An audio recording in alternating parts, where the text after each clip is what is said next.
You have no idea how much cool local stuff is made around here, but you're going to find out tonight.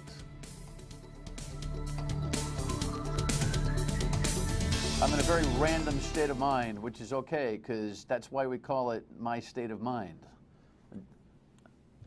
Pickle jar, Fox Point Pickling Company, garlic dill pickles, small state, big flavor.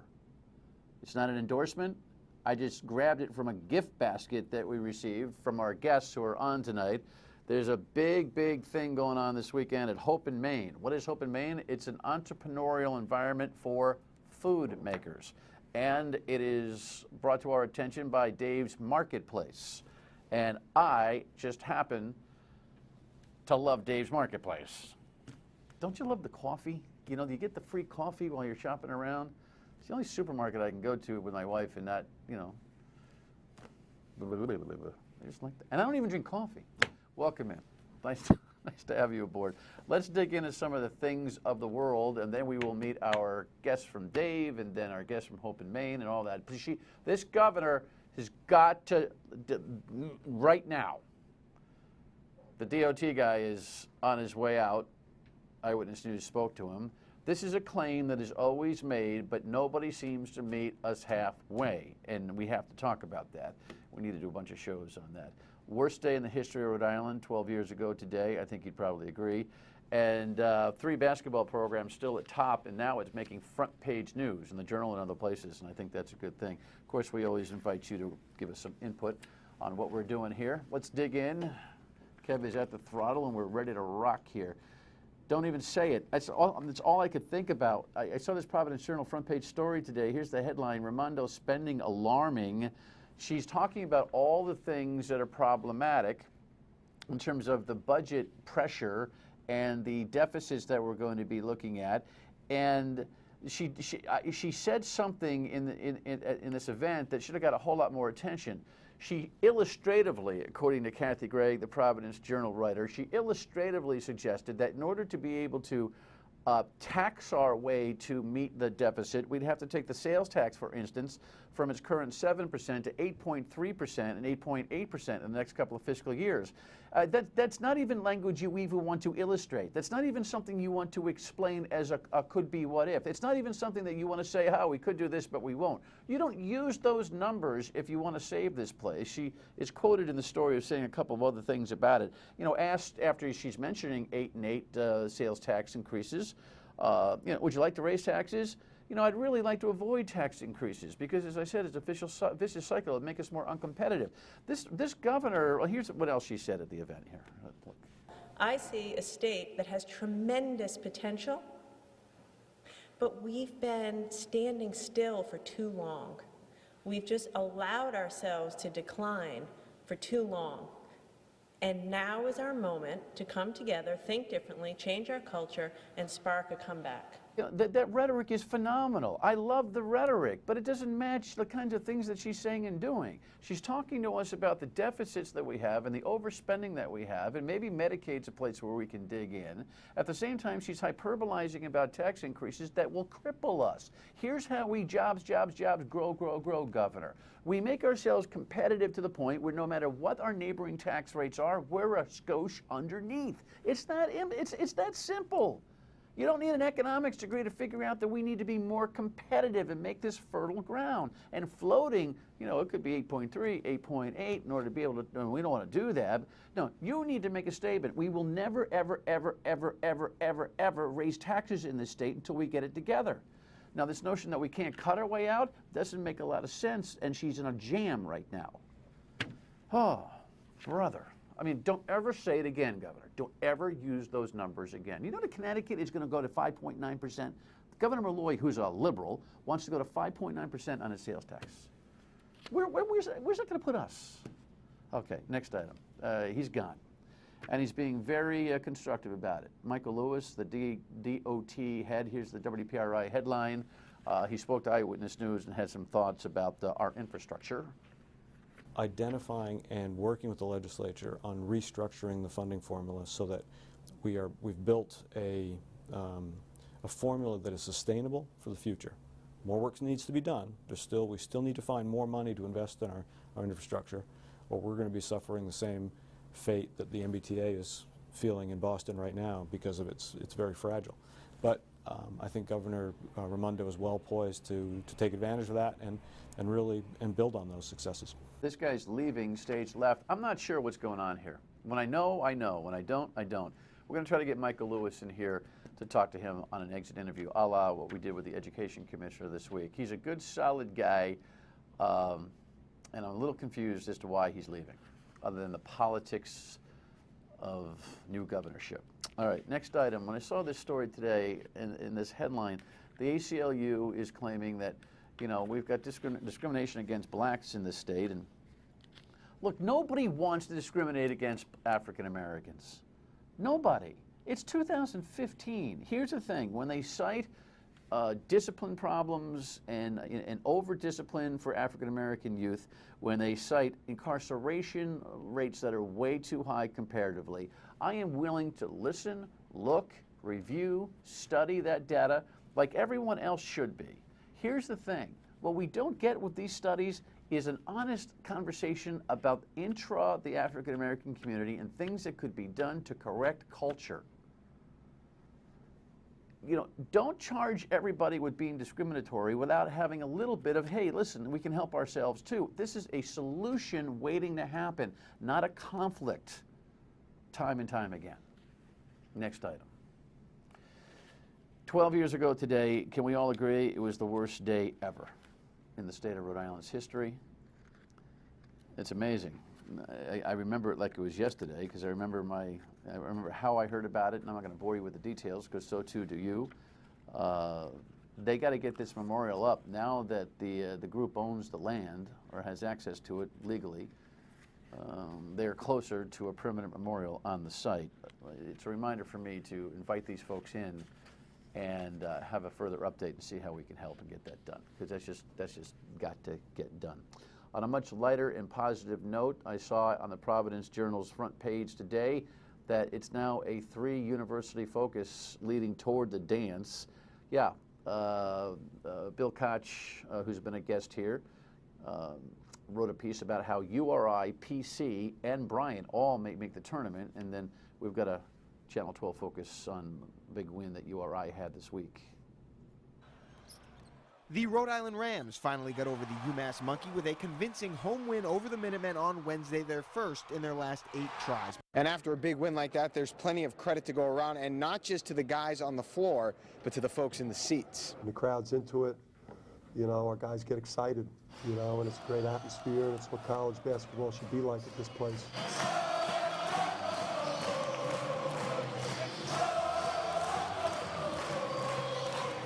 You know, in our hearts, if we got him at home, I think we knew he was going to win. So everybody was excited. And like I said, when we have the fans, it just takes our whole game to another level. You know, that kind of atmosphere is what you see on national television when Duke is playing. That's what happened at the Ryan Center the other night. Actually, the Ryan Center is built better to create havoc. The dunk is beautiful, and the crowd goes nuts for PC when it should. And even Bryant, in its little gym, can make a nightmare for an opponent.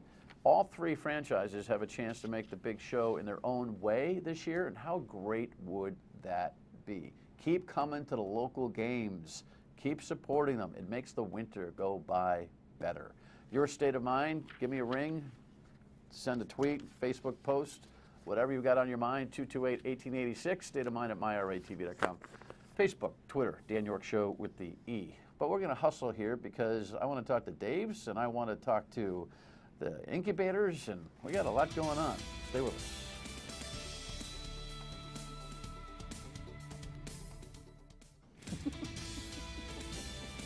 Just talking to Ken about Dave's. Ken's not Dave, Dave's. Ken works at Dave's. There's a lot of first names running around here. You've seen Dave's before. I mean, you've been at Dave's. I mean, you know what? I love locally owned companies, whether they're tiny or whether they're substantial. And we have a Dave's web piece there, right, Kev? All right, Kev's with me. I mean, you know what Dave's? But Dave's has got a special thing going on this weekend. We'll go to the next graphic here, if we can do that in just a second. We can pull that down. There we go. Tomorrow in the East Greenwich store, there's a really cool event called Meet the Makers, and we'll put that up a couple of times. Kind of excited about it because it really highlights a lot of local businesses that are flourishing in an incubator setting. and it'll probably come back to me at some juncture here. Thank you. There we go, guys. All right, Ken, welcome to the broadcast. Thank you for having me. It's Friday. We're very loose around here. It actually is your fault because you brought this big gift That's what we basket. are. And when you brought the gift basket, Jess went nuts. Kevin went nuts. I mean, we got all this stuff around here, and we're dropping the ball a little bit, but we're not going to drop the pickles. Welcome to the broadcast. Thank you Thanks for very coming much. in. You let us know that this is a really cool thing that's going on. If it's Dave's, I'm all with it because I'm like a favorite customer. We appreciate it. Love the Yes. business. We're very proud to have the folks in from the incubator program from Hope in Maine. Yeah. We're a family-owned company.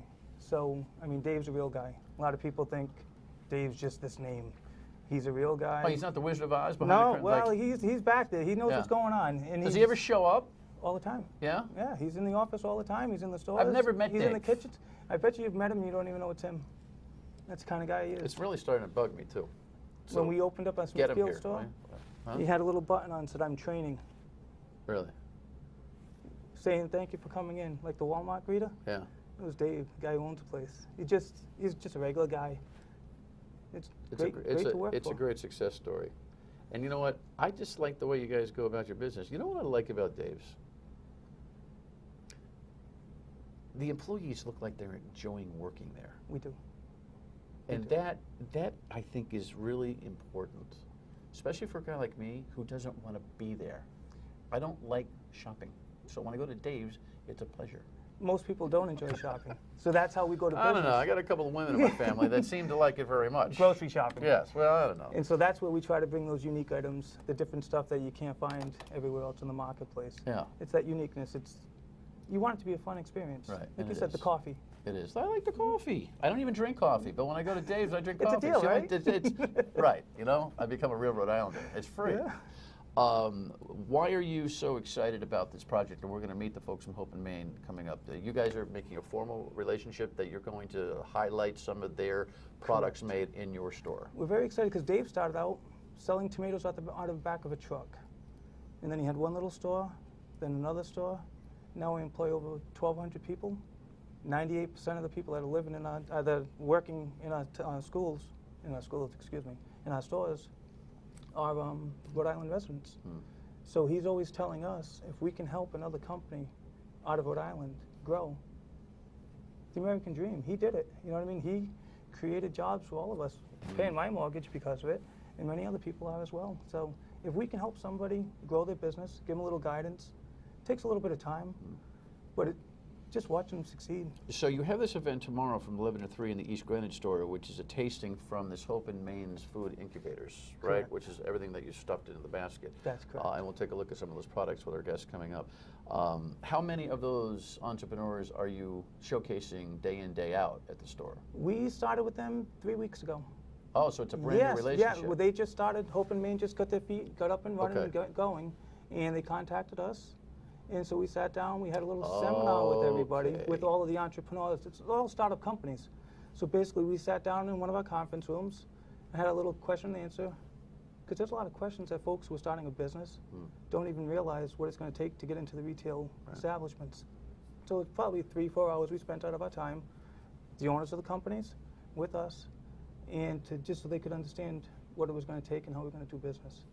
And now we're going to be behind them. We have them on displays in 2 of our stores right now, and they're producing very well. You have for us. Hope in Maine on display, meaning The companies. The companies. They're all being produced out of the Hope and Maine facility. Right. So It's how a many shared different kitchen. products are you showcasing and or planning now to have there- as a regular staple of stuff I can buy off the shelf at Dave's? There are 8 of them right now Right. in the testing, Okay. seeing how they perform, like everything else. Right. And they're going to go right onto shelf as they perform, as they show that they're Right, they'll make it or they warranted. won't, but you're Exactly. giving them the chance Absolutely. to do so. Absolutely. Well, that's great stuff. What's your favorite product so far? I mean, you're the specialty foods guy. You have to taste this stuff, You don't put you? me on the spot. That's not nice. Come on, man. Well, You like the pickles? I'm a polar, so I'm a pickle guy. So you know how that works. He said it. I didn't. Oh my gosh. My wife liked the butter toffee, because of course we get samples of everything. Yeah. So everybody at the office tries it. I brought home the butter Yeah, toffee. it's got to be a lot of fringe benefit working at Dave's. And you're Yes. not, you know Yes, what? it is. You're not as heavy as I would be if I was working at Dave's. Look at me. Yeah. I'm not even working at Dave's. Look at me. All right. Well, this is great. You brought the folks along. Absolutely. Way yeah. to go. You've been inspiring in your co-production of the show tonight. So Thank you. we thank and thanks for the basket. I'm going to meet those guys, those ladies, when we come back. All right. Thanks, Ken. Stay with us.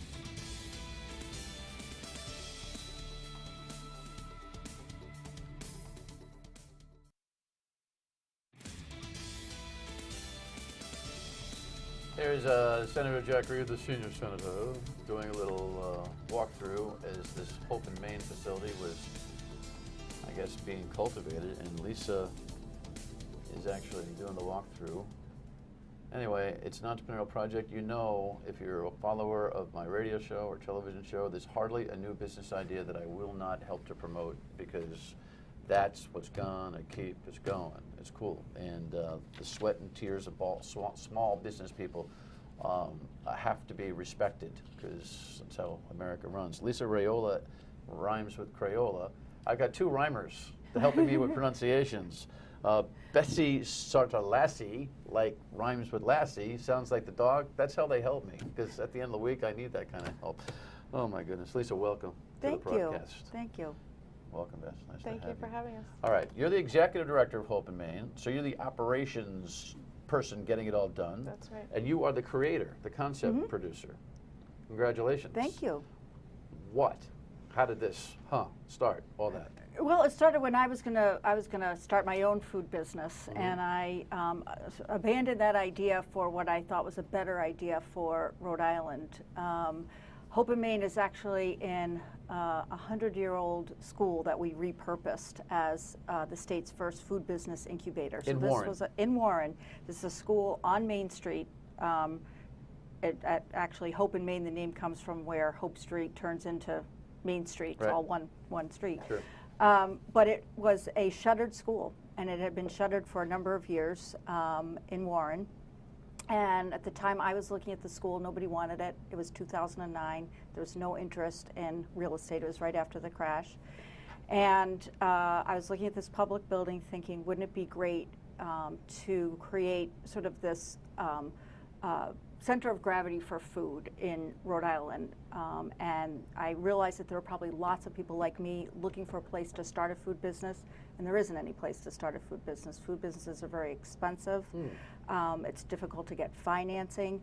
And really the challenge is that you have to be cooking out of a commercial kitchen in order Sure. to sell your product. Yeah, because someone who makes the coconut sweet almond coconut butter, I'm not an almond fan, but my wife would die for this. You have a recipe, right? Mm-hmm. And you think, oh man, I could make a living doing this. But what do you do after that? And that's what you're providing. And that's what we're providing, is that on-ramp for people who have a good food idea but don't know where to begin to turn that into a company. And so we provide not only the code compliant commercial kitchens, we have 3 commercial kitchens that we built in the school, but we also create this on-ramp with technical and business resources that people need to navigate their licensing, their certifications, their labeling, their packaging, their Fantastic. branding, their marketing. Incredible idea. Is it non-profit, not-for-profit, It's a for-profit? not-for-profit, it's a 501c. Okay. How's it going? I think it's going terrific. I mean, we opened in October, so in 4 months we have a pipeline of over 70 companies, and we have about 25 companies that are actually producing a product there right now, and a third of those are the companies that Dave's is showcasing. So in just a couple of months, people took things from, you know, an idea for tomato jam to on a shelf in a local store. So Betsy, you're doing what daily? You're helping people think about how to do business with these really tasty things that they're making. I'm welcoming 3 or 4 people a day at this rate. This week was really, really wonderful with a lot of new people showing up. And they have their idea. Some of them are very experienced in the kitchen. We have the cook for Uncle Truscott's, Peter Kelly, is a professor at Johnson & Wales. We have very experienced chefs, and we have home cooks who have never done anything, more than that, cook at home. And they come to see us, and we walk them through the process. It's a mystery to the average person how you get licensed by the Department of Health and what are the different things you need to be in the kitchen. But for us, we've sort of streamlined that process. So we make it very clear and easy for them to do what they need to do to, So what to do get they do? into Do the they kitchens. pay you to that? How does that work? I mean, for people going, wait a second, I got to get into this whole thing. Right, so they pay a hourly fee for the kitchens, Uh-huh. and they book their time a month in advance for these are the days and hours I'm going to need to produce my product. So they pay an hourly rate for the kitchens, and then Okay. they pay for cold and dry storage. Okay. And so who helps them with product distribution, marketing, all that stuff, other than your brilliant idea to approach Dave's and Dave's entrepreneurial spirit to say, let's do this big event to kick off what you're doing? How do they get the business part of this whole thing Well, we're going? brand new ourselves. We're a startup ourselves, and we've only been in business since October. A larger incubator or accelerator that's been around for a few years is going to have a lot of in-house resources. We are in the business of finding great resources for our members at little or no cost to them and providing that to them. So, for example, we have a wonderful person that's helping with brand identity. We have workshops that feature experts in the field, if it's branding or recipe development or perhaps food safety. And the Dave's is a great example of a way that we've been able to provide a sales channel for these individual makers that they probably might not have been able to pull off on their own. Yeah, I'm sure. I'm fascinated by this. I love small business talk. I mean, the research, the concepts, whether a product will make it on a shelf, all that kind of stuff. You're helping them with that research? Absolutely. Because I'm sure a lot of people who make tasty stuff just do it on gut instinct, thinking, I could make $1 million doing this. Well, maybe not. There might be 7 products just like Right. this on the shelf Right. already. Try something new, right? That kind of thing? Exactly, exactly. So we're helping them to understand, even something as simple as how is this product going to look on a shelf? I mean, people look at your product It's very from, professional packaging and labeling that's coming out of this whole thing so far, right? and that's one of the challenges, because when you're making a product at home, you don't have to think about packaging and labeling it, but when you're making it for sale, you have to think about those things. And Hopamine, these products are going to have an advantage now at Dave's because they're on sort of an end cap display, but when they're on the shelf next to other pickles or other salsa, how are they going to do? And that's what we're helping people to understand. And that's what Ken, who you met in the last segment, will figure out. If it starts to move off your initial presentation, it may just make Right. the big show, so to speak, right? Ken has been so generous with his knowledge of the industry and his time, and the entire store has been so wonderful to our people. When he Well, they're referred no dummies either. If there's a local following for something good, Yeah. they're going to go in the store and buy some bread and milk. There's no grass growing under Dave's feet or Ken's, so they know exactly what's going on here. Put that graphic up again, Kev, if you would, please. Saturday, Sunday, 11 to 3 at the Dave's in East Greenwich. You'll see a lot of these. How many different products are going to be? 8. Eight different products, and it's just the beginning of what you're probably trying to get done. You got to come back in a hope so. year and tell us where you are in this whole thing. We will. Would love to. It's a great project. Thank you. Thank you. Congratulations and best of luck. All right, one more thought. We talked about a terrible anniversary at the beginning of the show, but it's a pretty cool one too today. Stay with us. Yeah, you know what? A sad anniversary on the Station nightclub fire, but 35 years ago, do you remember this? You remember this? There you go. Do you believe in miracles? Al Michaels asking the question. Yes! A lot of people think that was the gold medal, though. That was not the gold medal game. They had to beat Finland. In fact, they were behind in the second period and came back to win. You should see the 30-30 show on the Russians' reaction to that, or 60-60 on ESPN. I'd recommend it. Have a good weekend. Stay warm. Be careful of the rain. See you Monday. Good night.